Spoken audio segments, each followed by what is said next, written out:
Hello everyone, welcome back to this channel. তোমরা কেমন আছো?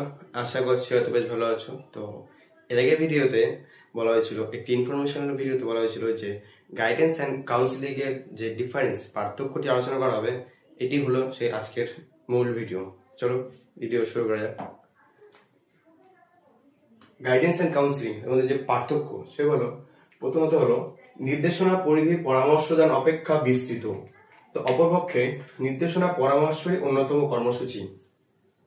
দ্বিতীয়ত নির্দেশনা সকলের জন্য প্রয়োজন, নির্দেশনা সকলের জন্য প্রয়োজন হয়ে থাকে, তবে পরামর্শ সকলের জন্য অত্যাবশ্যক নয়। পরামর্শ দান সকলের জন্য অত্যাবশ্যক নয়, প্রয়োজন মতো পরামর্শ দেওয়া হয়ে থাকে। দ্বিতীয়ত হলো সামনাসামনি অর্থাৎ প্রত্যক্ষ সম্পর্ক নির্দেশনার ক্ষেত্রে অপরিহার্য নয়। সামনাসামনি অর্থাৎ প্রত্যক্ষ সম্পর্ক নির্দেশনার ক্ষেত্রে অপরিহার্য নয়। অর্থাৎ এক্ষেত্রে বলা যেতে পারে প্রত্যক্ষ সম্পর্ক নিজের কেউ আপন রিলেটিভ যে পার্সোনালি 10-এর মধ্যে শুধু যে পার্সোনালি একজনকেই তার নির্দেশনা দিবে, এটা একদম নয়। সে বলা হয়েছে সামনাসামনি অর্থাৎ প্রত্যক্ষ সম্পর্ক নির্দেশনার ক্ষেত্রে অপরিহার্য নয়। অপরপক্ষে বলা হয়েছে পরামর্শ দান প্রত্যক্ষ সম্পর্ক অপরিহার্য। পরামর্শ দান হলো প্রত্যক্ষ সম্পর্ক অপরিহার্য, সেক্ষেত্রে একজনকে গুরুত্ব দিয়ে ব্যক্তিগতভাবে সে বিষয়গুলো বলা হয়ে থাকে।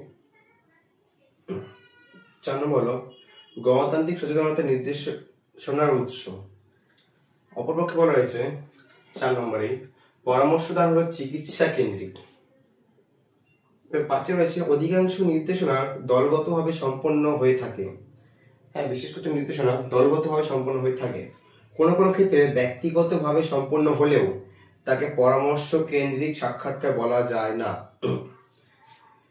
কিন্তু বোঝা যাবে যে অধিকাংশ নির্দেশনা দলগতভাবে সম্পন্ন হয়ে থাকে, কিন্তু কোনো কোনো ক্ষেত্রে ব্যক্তিগতভাবেও সম্পন্ন হলেও তাকে পরামর্শ কেন্দ্রিক সাক্ষাৎকার বলা যায় না, কারণ সেটি হলো গাইডেন্স কাউন্সিলর নাও।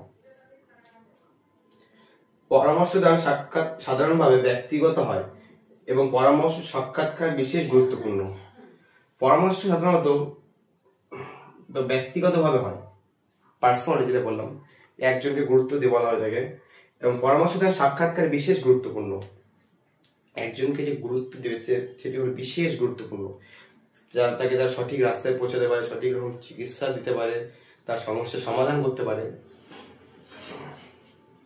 5 নম্বর এবং শেষে রয়েছে হলো নির্দেশনা হলো তথ্য কেন্দ্রিক, কিন্তু পরামর্শ হলো পরামর্শ দান অভিযোজন কেন্দ্রিক। তো এই ছিল আজকের ভিডিও। দেখা হচ্ছে খুব শীঘ্র নতুন ভিডিওতে।